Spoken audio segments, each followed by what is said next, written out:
Hola chicos, estamos nuevamente en una clase de geografía y en esta ocasión vamos a estudiar las aguas continentales y las aguas oceánicas, ¿sí? Que son parte de nuestro territorio y también, lógicamente, una fuente natural para la vida, aunque no todo el agua. El objetivo de esta clase es conocer en qué formas se presentan las aguas continentales y también fenómenos de las aguas oceánicas que influyen eh, en el clima y en la temperatura del continente. Así que este es el objetivo o los objetivos de la clase. Espero que se encuentren bien. Estamos transitando un momento, el momento más difícil, creo yo, de la pandemia, así que hay que seguir cuidándonos entre todos. Empezamos la clase. Empezamos con las aguas continentales, que son aguas dulces. Las aguas continentales son esenciales para la vida, están en ríos, lagos, lagunas, aguas subterráneas, campos de hielos y glaciares. Los ríos son corrientes de agua que siguen las pendientes del terreno. Vamos a ver características generales de los ríos. El curso o el cauce es el lecho por donde corre el río y se puede dividir en el cauce superior, donde encontramos la naciente del río, que por lo general son las partes más altas, el curso medio, donde encontramos al río principal y a los afluentes, ¿sí? Los afluentes son los pequeños ríos que se unen al río principal. Y después tenemos el cauce inferior, que es la desembocadura del río cuando llega al mar. Hay distintas formas de desembocadura. Después lo verán ustedes en el trabajo práctico. La pendiente es la inclinación que siguen las aguas que van desde la naciente hasta la desembocadura. Cuando hablamos del régimen, es la variación del caudal que transporta un río. Puede ser regular cuando se mantiene todo el año o irregular cuando solo tienen agua en algunas estaciones del año.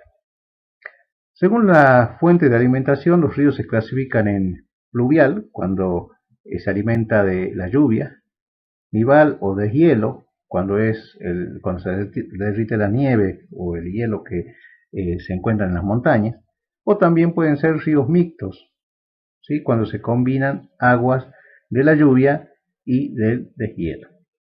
También tenemos ríos que se originan por aguas subterráneas, ¿sí? Desde abajo surge el agua y origina un río. Algunas partes que tienen los ríos, orillas o márgenes, ahí tienen señalado con el color naranja, o perdón, rosado. Caudal, el caudal es la cantidad de agua que lleva un río. El río también tiene una parte denominada valle de inundación. Si vemos la primera imagen, donde está marcada la orilla o el margen del río, vemos que el río tiene, digamos, un caudal de agua que ocupa un espacio más pequeño.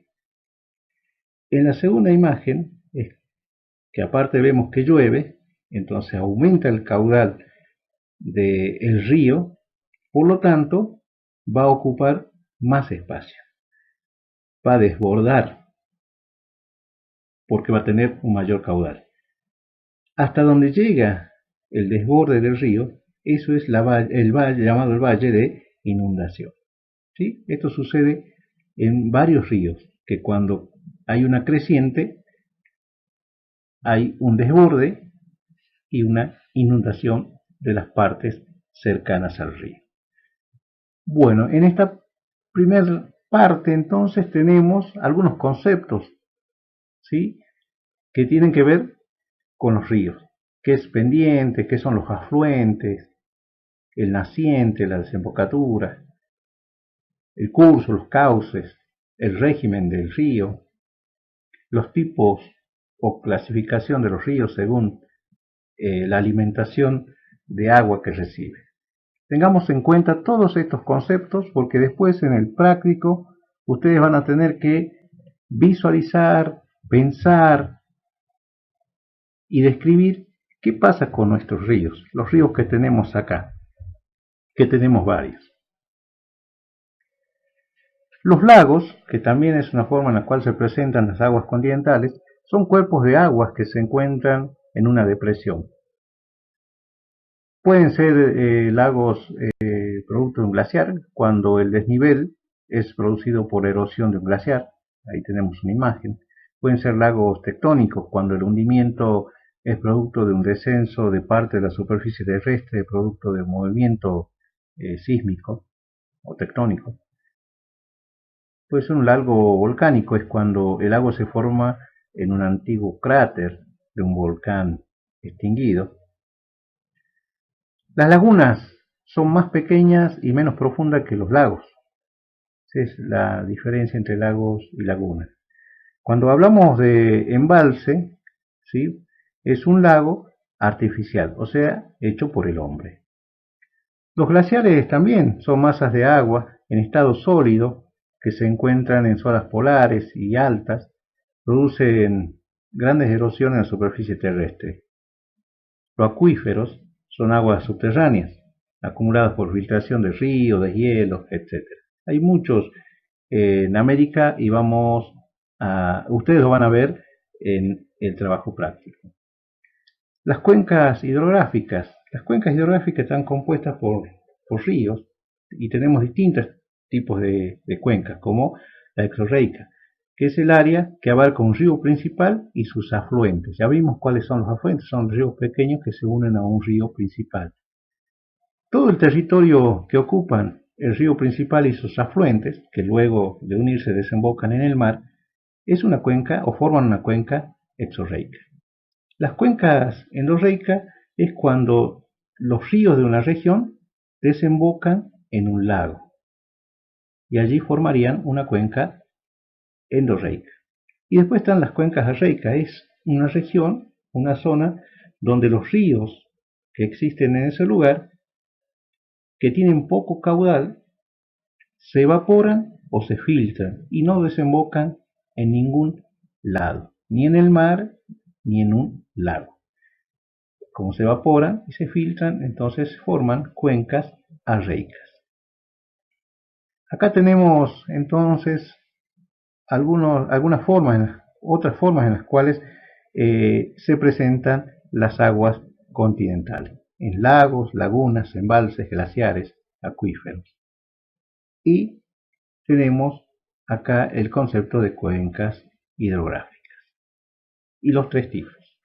También repasemos, pensemos que vamos a trabajar con lo que tenemos en esta región o en esta zona en la cual nosotros vivimos. Vamos a ver las aguas oceánicas. Los océanos son grandes masas de aguas saladas, se calcula 35 gramos de sal por litro de agua aproximadamente, y que se ubican entre los continentes. La temperatura de las aguas del océano va entre los 4 grados en las zonas del círculo polar y 25 gramos en la franja del Ecuador. La profundidad aproximada va entre 4 y 6 kilómetros, por supuesto que hay zonas más profundas. Los mares son menos profundos y extensos que los océanos y son recursos muy ricos, tienen recursos ricos en pesca. Los movimientos de las aguas oceánicas, vamos a ver por ejemplo las olas, son movimientos de las aguas impulsadas por la acción de los vientos. También se pueden producir olas por una erupción volcánica, un maremoto o la acción de un huracán, y que pueden formar estas olas inmensas y destructivas en la parte continental llamada tsunami. Son muy destructivos estos fenómenos. Tenemos también las mareas, que son movimientos de ascenso y descenso del nivel del mar. Eso depende de la presión que ejerce sobre todo la luna y el sol.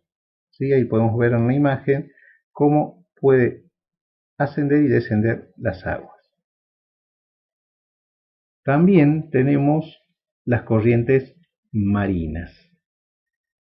Las corrientes marinas son desplazamientos de aguas superficiales que llevan agua cálida desde el Ecuador hacia los polos y agua fría en sentido contrario. Ahí tenemos la flechita que nos indica algunas corrientes que pasan por el mar argentino. En el hemisferio norte corren estas corrientes de acuerdo al sentido de las agujas del reloj, y en el hemisferio sur al contrario, en sentido contrario. Estas influyen en la temperatura del aire de las costas, la temperatura del ambiente de la costa, de la atmósfera de la costa. Influye en la cantidad de humedad y de lluvia, depende si son corrientes cálidas o frías. Si son corrientes cálidas pueden hacer que se evapore más rápidamente el agua y que formen nubes y por lo tanto puede producir lluvia.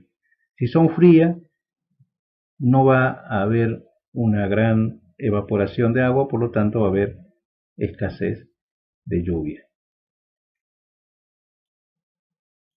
Así que también son importantes en la localización de zonas pesqueras.